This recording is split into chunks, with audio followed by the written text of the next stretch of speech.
Section 70 Rishadasva said, after a long time had passed away, a Brahmana named Parnada returned to the city of the Vidarbhas and said unto the daughter of Bhima, O Damayanti, seeking Nala, the king of Nishadas, I came to the city of Ayodhya and appeared before the son of Bhangasura, and O best of women, I repeated those words of thine in the presence of the blessed Rituparna.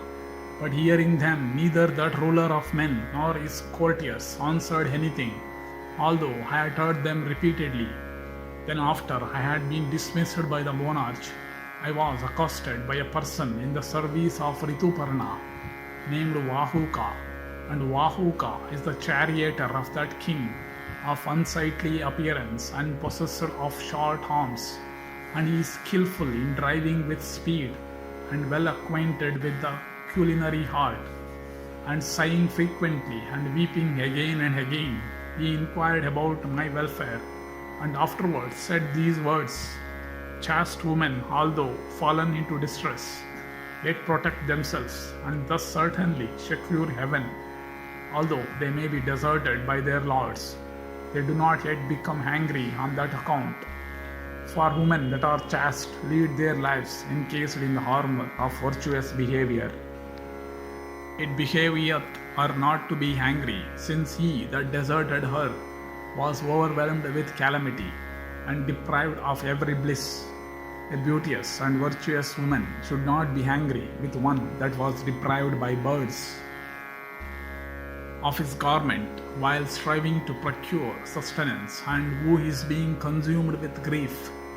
Whether treated well or ill, such a wife should never indulge in her, beholding her husband in that plight, despoiled of kingdom and destitute of prosperity, oppressed with hunger and overwhelmed with calamity.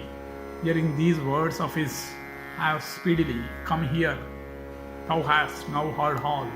Do what thou thinkest proper, and inform the king of it. O king, having heard of these words of Parnada, Damayanti, with tearful eyes, came to her mother and spake unto her in private, O mother, King Bhima should not by any means be made acquainted with my purpose. In thy presence will I employ that best of Brahmanas, Sudeva. If thou desirest of my welfare, act in such a way that King Bhima may not know my purpose. Let Sudeva without delay go hence to the city of Ayodhya for the purpose of bringing Nala, O mother, having performed the same auspicious rites by virtue of which he had speedily brought me into the midst of friends.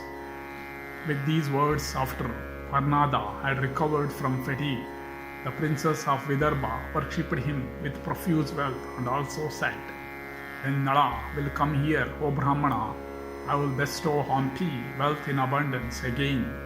Thou hast done me immense service, which no one else indeed can do me.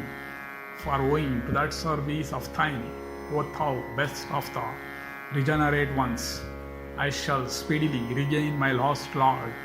And thus addressed by Damayanti, that high-minded Brahmana comforted her, uttering benedictory words of auspicious import, and then went home, regarding his mission to have been successful.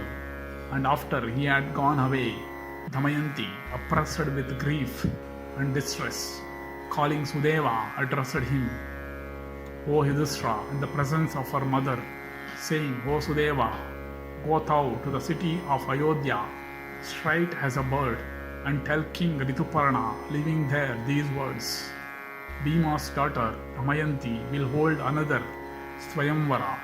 All the kings and princes are going thither. Calculating the time, I find that the ceremony will take place tomorrow. O repressor of foes, if it is possible for thee, go thither without delay. Tomorrow, after the sun hath risen, she will choose a second husband, as she doth not know whether the heroic Nala liveth or not, and addressed by her, O monarch. Thus Sudeva set out, and he said on to Rituparna all that he had been directed to say. Thus endeth the 70th section in the Nalopakyana Parva of the Vana Parva.